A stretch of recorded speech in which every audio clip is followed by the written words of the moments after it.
ఈరోజు బెండకాయ చారు అయితే ప్రిపేర్ చేశాను మార్నింగ్ టైంలో. ఈవినింగ్ టైంలో అయితే మా హస్బెండ్ వస్తుండని గ్రీన్ చికెన్ అయితే ప్రిపేర్ చేశాను. మేము ఒక రోజు అయితే షాపింగ్కి అయితే వెళ్ళాము. ఆ వీడియో కూడా ఇందులోనే పెడుతున్నానండి. బెండకాయ చారు అయితే మా అమ్మ, మా అత్తమ్మ ఎలా చేస్తుందో అలా అయితే నేను చేస్తానండి. వాళ్ళని చూసి నేర్చుకున్నాను. సూపర్ టేస్టీగా ఉంటుంది. మనకు అన్నం తినబుద్ధి కానప్పుడైతే ఇలాంటి చారు చేసుకొని తిన్నామనుకోండి 4 ముద్దలు ఎక్కువ తినగలుగుతామండి. కమ్మగా ఉంటుంది, చాలా టేస్టీగా ఉంటుంది. ఒకసారి ట్రై చేయండి. మీలో నా వీడియోని చాలామంది చూస్తారు కానీ సబ్స్క్రైబ్ చేసుకుంటలేరండి. ప్లీజ్ సబ్స్క్రైబ్ చేసుకోండి. ఒక చిన్న లైక్ ఇచ్చి నా ఛానల్ సపోర్ట్ చేయండి. ఇక్కడైతే బెండకాయ చారు ఎలా ప్రిపేర్ చేసుకోవాలో చూద్దాం. స్టవ్ వెలిగించుకొని ఒక బౌల్ పెట్టుకొని అందులోకి కొద్దిగా ఆయిల్ వేసుకోవాలి. కొద్దిగా జీలకర్ర, కొద్దిగా ఆవాలు వేసుకొని చిటపట్లాడిన తర్వాత సన్నగా తరిగిన ఉల్లిపాయ ముక్కలను వేసుకోవాలి. అవి అయితే కొద్దిగా గోల్డెన్ బ్రౌన్ కలర్ వచ్చిన తర్వాత అందులోకి కొద్దిగా కరివేపాకు వేసుకోవాలి. వేసుకున్న తర్వాత ముందుగా కట్ చేసుకున్న బెండకాయ ముక్కలు వేసుకోవాలి. ఇక్కడ బెండకాయ ముక్కలు అయితే చారులోకి కొద్దిగా తక్కువనే వేసుకోవాలండి, ఎందుకంటే చారు ఎక్కువ ఉండాలి, చాలా టేస్టీగా ఉంటుంది. ఇందులోకి కొద్దిగా పసుపు వేసుకోవాలి. ఇంకా వేసుకున్న తర్వాత ఈ బెండకాయ ముక్కలను అయితే మంచిగా వేయించుకోవాలి, కొద్దిగా జిగురుపోయేట్టుగా. ఇలా వేయించుకున్న తర్వాత అందులోకి ఒక 1/2 టేబుల్ స్పూన్ అల్లం వెల్లుల్లి పేస్ట్ వేసుకోవాలి. వేసుకున్న తర్వాత ఇక్కడ ముందుగానే చింతపండు నానబెట్టి ఉంచుకున్నానండి. ఇక్కడైతే చింతపండు అయితే ఒక నిమ్మకాయ సైజు చింతపండు అయితే సరిపోతుంది. ఇక్కడ బెండకాయ ముక్కలను మంచిగా కలుపుకొని కొద్దిగా ఫ్రై అయిన తర్వాత అందులోకి తగినంత కారం వేసుకోవాలండి, తగినంత సాల్ట్ వేసుకోవాలి. ఇక వేసుకున్న తర్వాత ఒకసారి మంచిగా కలుపుకోవాలి. ఇందులోకి 1/2 టేబుల్ స్పూన్ జీలకర్ర పొడి, 1/2 టేబుల్ స్పూన్ ధనియాల పొడి, 1/2 టేబుల్ స్పూన్ గరం మసాలా వేసుకోవాలి. మెంతి పొడి వేసుకున్నా కానీ చాలా బాగుంటుందండి. ఇలా వేసుకున్న తర్వాత ఇందులో మంచిగా కలుపుకోవాలి. కలుపుకున్న తర్వాత కొద్దిసేపు మూత పెట్టి మగ్గించుకోవాలి. అది కొద్దిగా మగ్గిన తర్వాత అందులోకి మనం ముందుగా నానబెట్టుకున్న చింతపండు రసాన్ని అయితే వేసుకోవాలి. ఇక వేసుకున్న తర్వాత అందులోకి కొద్దిగా వాటర్ వేసుకోవాలి. పులుపు చూసుకొని వేసుకోవాలండి వాటర్ అనేది. మరీ చప్పగైనా మంచిగా ఉండదు, మరీ పుల్లగా అయినా మంచిగా ఉండదు. ఇక చింతపండు ఎక్కువ పుల్లగా ఉంటే కొంచెం బెల్లం అయితే వేసుకోవచ్చు అండి. ఇక్కడ చింతపండు అయితే కొంచెం స్వీట్గానే ఉంది కాబట్టి నేను వేయటం లేదు. ఇక్కడ కరెక్ట్గా సరిపడా మనం ఒకసారి టేస్ట్ చూసిన తర్వాత సాల్ట్ కానీ వాటర్ కానీ వేసుకోవచ్చు. ఇలా కలుపుకున్న తర్వాత ఇందులోకి ఇలా కరివేపాకు రెమ్మ వేసుకోవాలండి. ఇది మరుగుతున్నంతసేపు మంచి స్మెల్ వస్తుందండి. చుట్టూ 10 ఇళ్ళకైతే ఈ వాసన కమ్మగా వస్తుందండి. ఇంకా ఒకసారి ట్రై చేసి చూడండి. ఇలా వేసుకున్న తర్వాత ఇందులోకైతే ఒక 2 టేబుల్ స్పూన్స్ అయితే శనగపిండి వేస్తున్నాను, లేదంటే బియ్యపిండి కూడా వేసుకోవచ్చు, కమ్మగా ఉంటుందండి చారు అయితే. ఇలా కొద్దిగా వాటర్ వేసుకొని మంచిగా కలుపుకోవాలి ఉండలు లేకుండా. ఇలా కలుపుకున్న తర్వాత మనం ఇదైతే అందులో వేసుకోవాలండి. వేసుకొని ఇక మంచిగా కలుపుకొని కొద్దిసేపు మంచిగా మరిగించుకోవాలండి. బెండకాయ ముక్కలు మంచిగా ఉడకాలండి. మనం ఉడికినాం అనుకోండి ఈ చారు ఎంతసేపు మరుగుతే అంత మంచిగా ఉంటుందండి టేస్ట్ అయితే. ఒకసారి ట్రై చేసి చూడండి. ఇలా కలుపుకోవాలి. కలుపుకున్న తర్వాత కొద్దిగా సేపు మూత పెట్టి మరిగించుకోవాలి. ఇప్పుడైతే చూడండి, ఇలా పొంగిపోయేంత వరకు మరిగించుకుంటే సరిపోతుందండి. మనకైతే తెలిసిపోతుంది ఆటోమేటిక్గా చారు మరిగిందా లేదా అనేది. ఇలా మరిగిన తర్వాత అందులోకి కొద్దిగా కొత్తిమీర వేసుకొని ఇంకా స్టవ్ ఆఫ్ చేసుకుంటే సరిపోతుంది. సూపర్ టేస్టీగా ఉండే బెండకాయ చారు అయితే రెడీ అయిందండి. ఇక రెడీ అయినాక మేమైతే ఇది ఒకరోజు మధ్యాహ్నం అండి మేమైతే షాపింగ్కి అయితే వెళ్ళాము ఇక్కడ. ఎందుకంటే ఇది కొంచెం తెలిసిన వాళ్ళ షాప్ కాబట్టి నేనైతే వీడియో షూట్ చేసుకున్నానండి.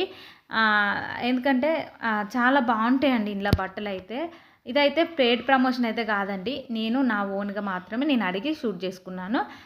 చాలా బాగుంటాయి. నేను డ్రెస్ మెటీరియల్స్ అయినా కానీ ఇది ఫాల్స్, లైనింగ్స్ అన్నీ తీసుకొచ్చుకుంటాను ఇందులో అయితే. ఎందుకంటే నేను ఎక్కువ ఒకే షాప్లో కొంటానండి, లైనింగ్స్ అయినా ఫాల్స్ అయినా కానీ. ఈరోజైతే కొన్ని డ్రెస్ మెటీరియల్స్ అయితే తీసుకున్నాను. ఇక్కడైతే మీకు చూపిస్తానండి. ఇదైతే కాటన్ డ్రెస్ మెటీరియల్ అండి. ఇక్కడ ఈ బ్లూ కలర్ తీసుకున్నాను పైనది, అలాంటిలోనే గ్రీన్ తీసుకున్నాను, ఒకటి మెరూన్ తీసుకున్నానండి. ఇంకా అవైతే నేను స్టిచ్చింగ్ చేసుకుంటాను కాబట్టి నాకు కొంచెం కాస్ట్ తక్కువ పడుతుంది కదా, అందుకోసమే క్లాత్ తీసుకొని స్టిచ్ చేసుకుంటాను నేను ఎక్కువ వరకు. ఇక్కడైతే ఫాల్స్ కూడా కొన్ని తీసుకున్నానండి, అవైతే నెక్స్ట్ వీడియోలో చూపెడతాను. ఇంకా కొన్ని బయటకు వెళ్ళినా కదా, మా హస్బెండ్ వచ్చిందని కొన్ని థ్రెడ్స్, కొన్ని ఫాల్స్ ఇలా తీసుకొచ్చుకున్నానండి. లైనింగ్ పీసులు, సారీ పెట్టుకోట్స్ కూడా తీసుకొచ్చుకున్నాను కొన్ని. ఎందుకంటే ఇంకా మా హస్బెండ్ ఉన్నంతసేపు నన్ను తీసుకెళ్తాడండి, ఇక నేను ఒక్కదాన్ని అయితే వెళ్ళను. ఇక్కడ షాప్ నేమ్ ఉంది కదా, ఈ షాప్లోకి అయితే మేము వెళ్తామండి. ఎందుకంటే ఇది ఒక 2-3 ఇయర్స్ నుండి ఇందులోకి వెళ్తున్నాను. అందుకోసమే మంచిగా ఉంటుంది కాబట్టి క్లాత్ అందులోకి మీకైతే ఒకసారి చూపెడుతున్నాను. ఇక్కడైతే గ్రీన్ చికెన్ అయితే ప్రిపేర్ చేస్తున్నానండి. ఈ గ్రీన్ చికెన్ కోసం అయితే మిక్సీ బౌల్లోకి 4, 5 పచ్చిమిర్చి, కొద్దిగా కొత్తిమీర, కొద్దిగా పుదీనా, సరిపడా సాల్ట్ వేసుకోవాలి. సాల్ట్ వేసుకున్న తర్వాత మెత్తగా మిక్సీ పట్టుకోవాలండి. కొద్దిగా వాటర్ కూడా వేసుకోవచ్చు కొంచెం లూజ్ కావడానికైతే. ఇలా వేసుకున్న తర్వాత మంచిగా మిక్సీ పట్టుకోవాలి. మిక్సీ పట్టుకున్న తర్వాత ఇక్కడైతే చికెన్ అయితే ముందే శుభ్రంగా కడిగి పెట్టుకున్నానండి. ఇక్కడ మనం ఇంకో కొంచెం పుదీనా వేసేది ఉండే అండి. నాకైతే కొంచెం గ్రీన్ తక్కువ వచ్చింది అనిపించింది. స్టవ్ వెలిగించుకొని ఒక బౌల్ పెట్టుకోవాలి. అందులోకి 2 స్పూన్స్ ఆయిల్ అయితే వేసుకోవాలి. వేసుకున్న తర్వాత అది వేడైనాక అందులోకి కొద్దిగా మసాలా దినుసులు, కొంచెం జీలకర్ర వేసుకోవాలి, కొద్దిగా కరివేపాకు, కొంచెం పుదీనా వేసుకోవాలి. ముందుగా తరిగిన ఉల్లిపాయ ముక్కలు వేసుకోవాలండి. ఉల్లిపాయ ముక్కలు అయితే కొంచెం సన్నం తరుక్కోవాలి. ఇక తరిగిన తర్వాత వీటిని అయితే పచ్చివాసన పోయేంత వరకు వేయించుకోవాలి. ఇవి కొద్దిగా వేగిన తర్వాత అందులోకి ముందుగా కడిగిన చికెన్ అయితే వేసుకోవాలి. ఈ చికెన్ అయితే కొద్దిగా పచ్చివాసన పోయేంత వరకు అయితే వేయించుకోవాలి. కొంచెం వైటిష్ కలర్ వచ్చేట్టుగా ఇలా వేగిన తర్వాత అందులోకి మనం 1/2 టేబుల్ స్పూన్ పసుపు అయితే వేసుకోవాలి.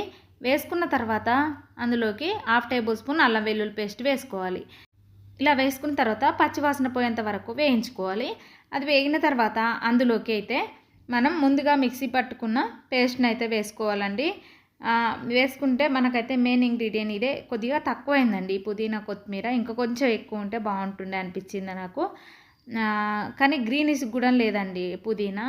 కొంచెం వైట్గా ఉంది కాబట్టి ఎక్కువ గ్రీన్ కలర్ రాలేదు. ఇలా కొద్దిగా కారం వేసుకోవాలండి. ఇంకా తగినంత సాల్ట్ వేసుకోవాలి. ఇంకా 1/2 టేబుల్ స్పూన్ జీలకర్ర పొడి, 1/2 టేబుల్ స్పూన్ ధనియాల పొడి, 1/2 టేబుల్ స్పూన్ గరం మసాలా వేసుకోవాలి. వేసుకున్న తర్వాత ఒకసారి కలుపుకొని మంచిగా మూత పెట్టి మగ్గించుకోవాలండి. ఈ మసాలా అంతా చికెన్కి పట్టేట్టుగా మంచిగా మగ్గించుకోవాలి. ఇలా మగ్గిన తర్వాత అందులోకి అయితే కర్డ్ వేసుకోవాలండి. ఇక్కడైతే రెడ్ చికెన్ కూడా చేస్తున్నానండి.